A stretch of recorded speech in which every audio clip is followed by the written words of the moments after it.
is profitable for doctrine, for reproof, for correction, for instruction in righteousness, that the man of God may be mature, thoroughly furnished unto all good works. Study to show thyself approved unto God, a workman that needeth not to be ashamed, rightly dividing the word of truth. Open the word of truth to 2 Timothy chapter 3, verse 16 to 17. 2 Timothy chapter 3, verse 16 to 17.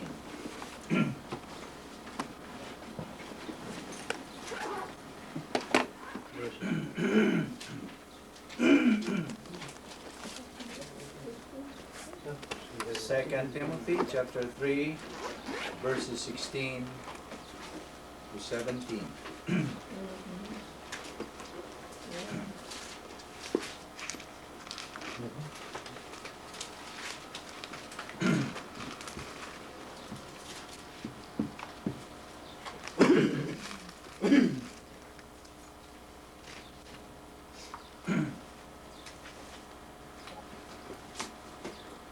Learning God through His Word is the most important thing a believer does. So we are here once again this evening because we love our wonderful Lord, and it is His Word that motivates us to be persistent in learning His wonderful protocol plan for every believer, so that by learning it, believing it, and applying it in our life, we would be able to reach our goal, which is spiritual maturity. The capacity for life, for love, for blessings, even for sufferings. That stage where we can have capacity and become tactical winners as believers in time. But before going to our study this evening, let us make sure we are free from any mental, verbal, or overt sins that would be a barrier to our study of God's Word. Let us utilize God's Word in 1 John 1:9.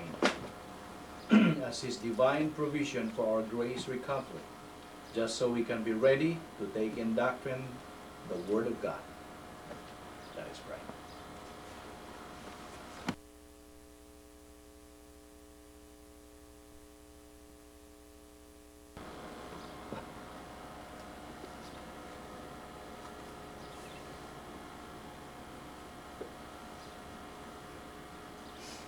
Let us pray.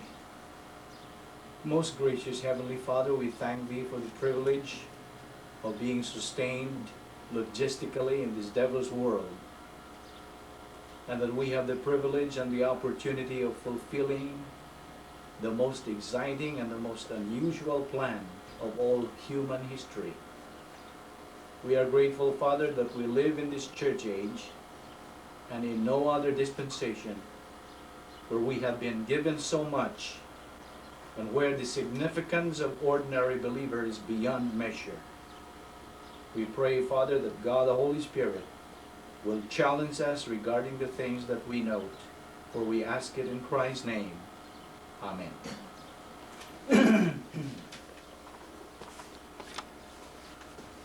2 Timothy chapter 3, verse 16. The usual verse that we read before we start our worship. And we would like you to read that. How does it start? All Scripture is God-breathed. Now, God-breathed. In other words, all Scripture, including the Old and the New Testament. All Scripture is given by inspiration of God. In other words, God breathed on His Word, and this is the true concept of inspiration. God's thoughts, His doctrines, His plans, His mandates, His promises, and everything that God wanted us to know was communicated to the human authors of Scripture. All the authors of Scripture have their own personalities. They have their own style. And God did not touch their personalities, their style in writing. So God used them, and they were just scribbling all the words that God wanted us to know, and through them it was communicated right from these writers, and wrote that in the Bible. So it was through the power of the Holy Spirit that they recorded God's revelation in writing.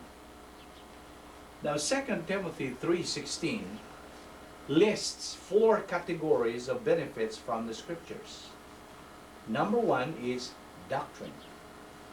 What does it say? All Scripture is God-breathed and is profitable for doctrine. Teaching there is doctrine. Okay? That's the first category. Now, what is doctrine?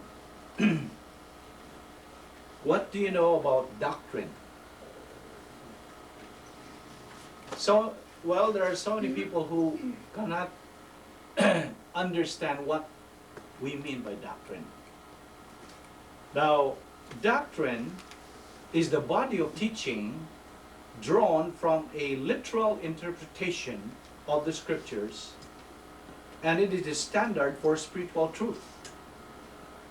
So all the teachings from the Old and New Testament are what we call Bible doctrine.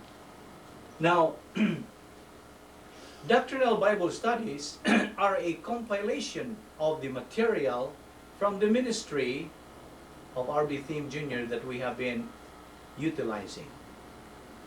And Bible study provides spiritual nourishment for the Christian, as Matthew 4:4 says. What does Matthew 4:4 says? Man does not live by bread alone, but by every word that proceeded from the mouth of God. So, you can see the importance of Bible doctrine. It cannot be overemphasized, as Psalm 138:2 says. Now, God commands the Christian to be inwardly transformed. Where can you find that in the Bible?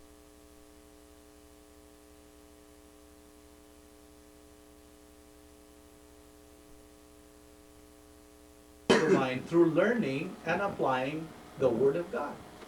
That is why every believer should make it a habit to study God's Word, and not only every Saturday, as we used to do here, but you as believers are expected to apply and study the Word of God and apply what you have believed from doctrine every day. It should be on a daily basis, not on a weekly, not on a monthly, but daily basis. Because for the believer, Bible doctrine is his life. So doctrine is the first category in 2 Timothy chapter 3, verse 16. That's the first category. The doctrine, as we know, is the mind of Christ, as 1 Corinthians 2:16 says. Doctrine is the mind of Christ. Doctrine is the sum total of the divine viewpoint of life, and should therefore become the basis of our modus operandi in time and our confidence for the future. So doctrine is every believer's life. That's the first category. The second category is what? Profitable for doctrine, for reproof. Now, when you study the Bible and hear it taught, you're often reproved, right?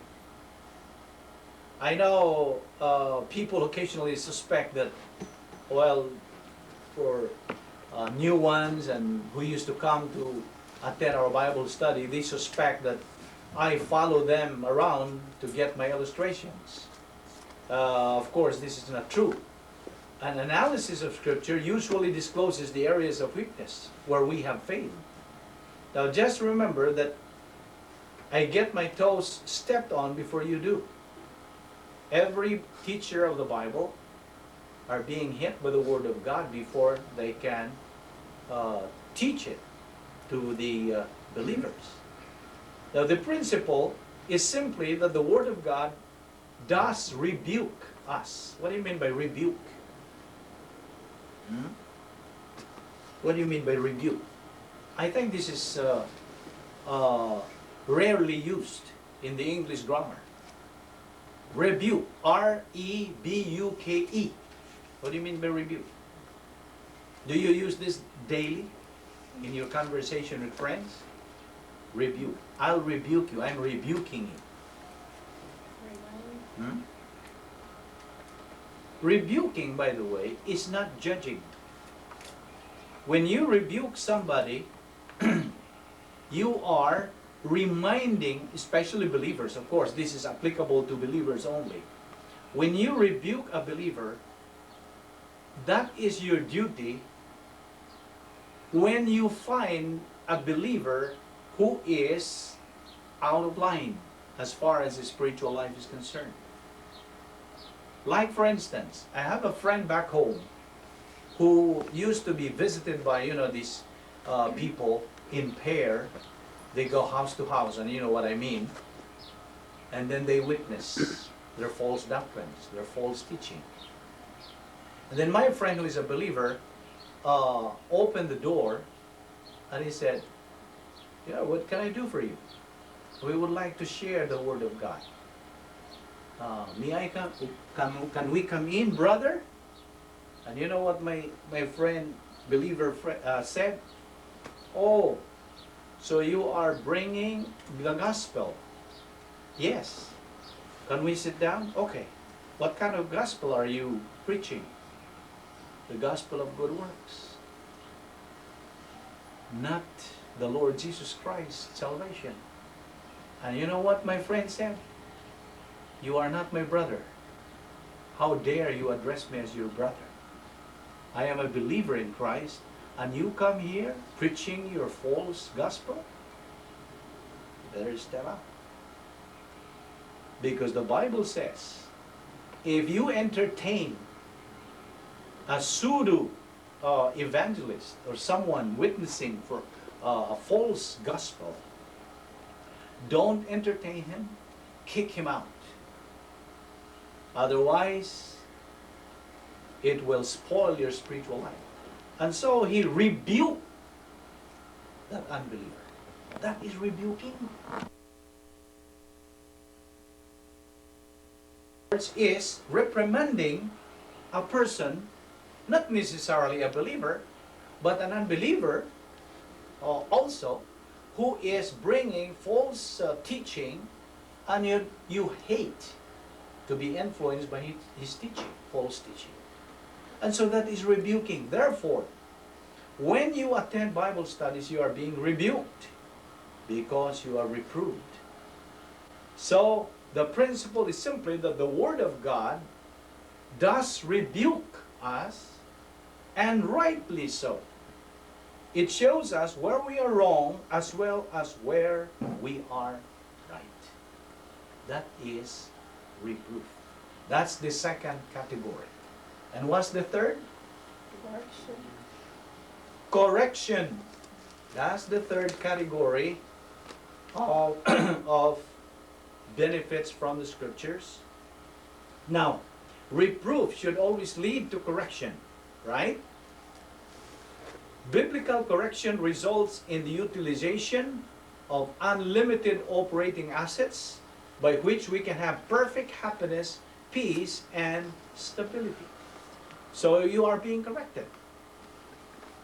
In other words, you can see that the Word of God is the perfect measurement. That's why the Scripture is called canon of Scriptures, which is taken from the Greek word kanon, K-A-N-O-N, which means perfect measurement.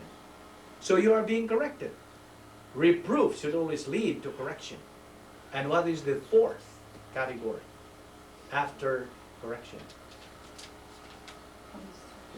Instruction in righteousness. Now this involves the entire scope of the gospel and demonstrates how God can take a sinner and make him righteous through the work of Christ. So that the man of God, that's the continuation, that the man of God may be mature, thoroughly furnished unto all good works. Now, that there introduces a purpose clause which sets before us the intent of the prophet of the Scriptures. This purpose is that the believer may become mature and completely equipped unto all good works. Now, in the Greek, completely equipped is in the perfect tense, meaning equipped in the past, with the result that he keeps on being equipped. That's the meaning there. Thus we see that the divinely inspired Scriptures contain all the information that is necessary for the production of divine good. That's why your aim or your goal as a believer is to reach maturity, because when you reach spiritual maturity, that is the stage where you have capacity for life, for love, for blessings, and even for sufferings, and that makes you able to produce divine good, which is the good that God can accept. So therefore, there is the importance of Bible doctrine. Now may I ask you, can you give me one importance of Bible doctrine? There are 8 important benefits of Bible doctrine. Only way by which you can know and love Christ. 1 Corinthians 2:16, Philippians 3:10. Bible doctrine is the only way by which you can know and love Christ. That's the only way. There is no other book wherein you can learn the way by which you can know and love Christ. Only the Bible. I remember somebody who was wearing a t-shirt with marks on it, on the back, which says B-I-B-L-E. I think you have heard of this. Basic instruction before leaving earth. That's really true.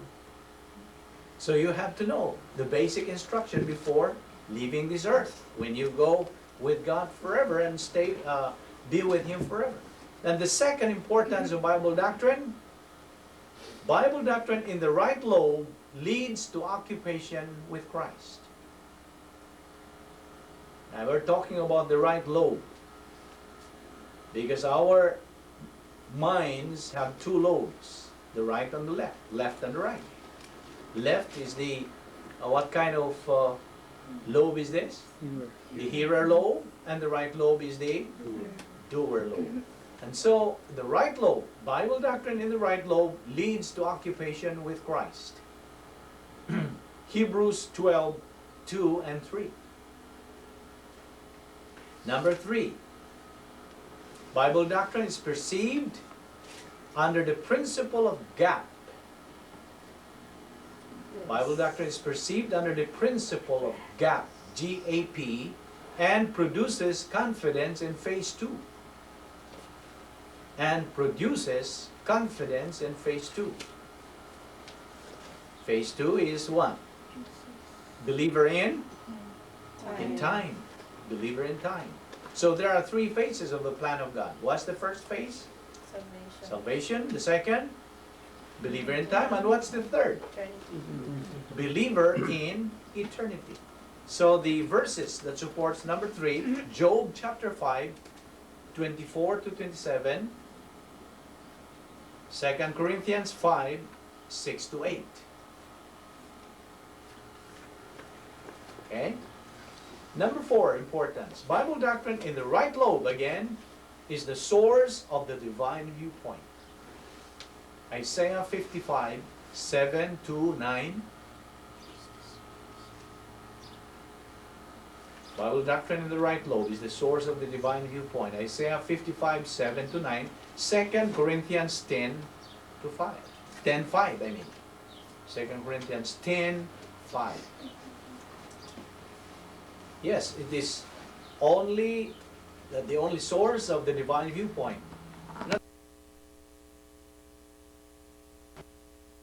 And what is the human viewpoint? Anything and everything apart from Bible doctrine is human viewpoint. Number 5, Bible doctrine is the basis for orientation to God's plan in time.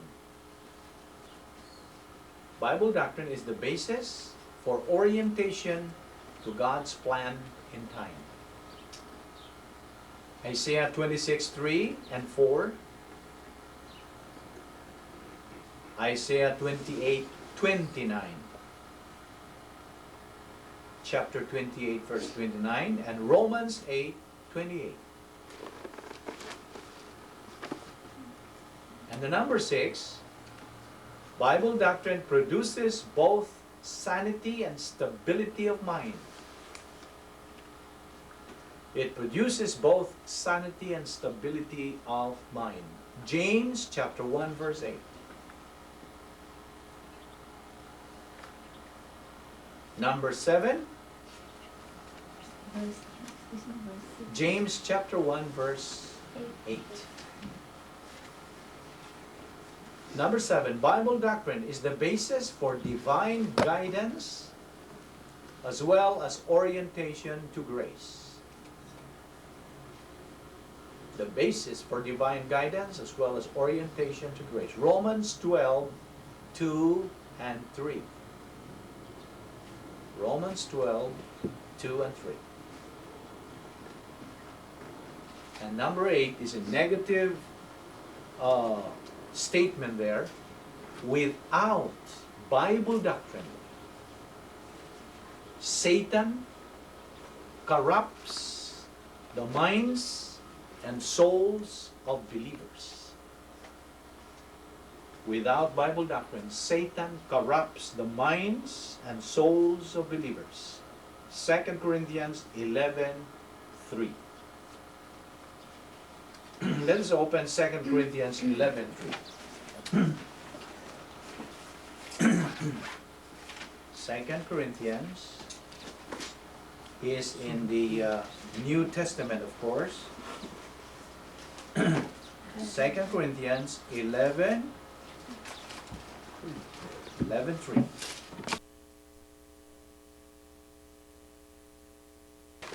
It says, are you there now?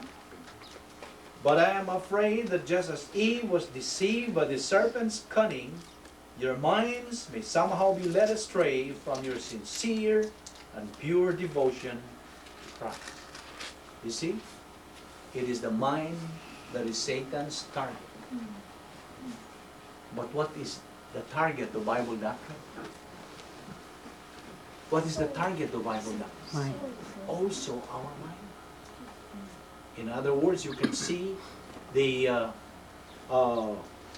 conflict. Satan's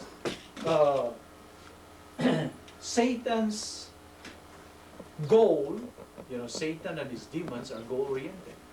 His goal and his cohorts is to what? Distort your mind. Your impression on the Lord Jesus Christ and your life as a believer. That is why it is very important that you classify what thinking are you using, whether human or divine. But you have your volition. Man is always a product of his own volition. Of his own decision. Now, as a believer, you must remind yourself over and over and over again that Bible doctrine is more important than anything else in life. Nothing that can compare to the importance of Bible doctrine as a believer. I repeat that. You must remind yourself over and over and over again that Bible doctrine is more important than anything else in life. Every believer in the Lord Jesus Christ has one objective in phase 2, and that is to move onward to the high ground of super grace life. You must keep taking in doctrine or you will succumb to the pressure and retreat into carnality or reversionism. You must remember that the Christian life is a disciplined life. That is why believers, doctrinal believers, are disciplined like soldiers, because we have the armor of God. We are supposed to be shielded by all the necessary weapon, and that God provided every believer. Now, your purpose as a believer is related completely and totally to Bible doctrine. It is more essential for you to make doctrine resident in your soul than to accomplish anything else in life. I've been telling you over and over again, and it is the duty of every teacher of the Bible, of the Word of God, how important and essential the Word of God, Bible doctrine, is in every believer's life.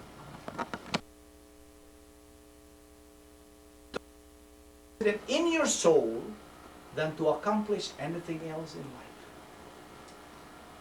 You have ambitions in life, that's good. But that's not your primary aim in life as a believer. It is to what? To accomplish your goal, reach your aim, the high ground of super grace. Now, your capacity for life, your happiness and blessing, the glorification of God and the nobility of the Christian life are linked to Bible doctrine. All service, all function in the Christian life is a matter of guidance based on doctrine. Now, this does not mean that everyone must pass out tracts on the street corner, or knocks on doors, or witness to a specified number of people, or spend an hour a day in prayer. Certainly, the production of divine good is a definite part of the Christian life, but it must come as a result of spiritual maturity, since it is not possible as a means toward that end. It cannot be. You cannot grow spiritually by going out and distribute all kinds of tracts and witness for Christ. That's not even your goal. You know what I'm saying? That's not your goal as a believer. That's only a result of your growth. Now, in the royal family of God, of which you as believers belong to, two systems of authority must be recognized. The first is the outer authority, which is the pastor-teacher. And what is the inner? It's Bible doctrine. So the outer is the pastor-teacher, the inner is Bible doctrine. The very Word of God Himself. The very Word of God Himself, who is the highest authority of all. Now, no one can learn from a teacher unless he respects his authority, right? Now, it is the pastor-teacher's responsibility as the commanding officer to pick up the standard and to lead his congregation to spiritual maturity, the super grace life. Now, listen to this. During our age, during the age of the Jews, the worshippers always stood, tindog sila, while being taught by ritual and the spoken word. Today, the congregation is seated. You know why? You know why? Well, Bible doctrine is being taught. The congregation were standing. Now you are sitting.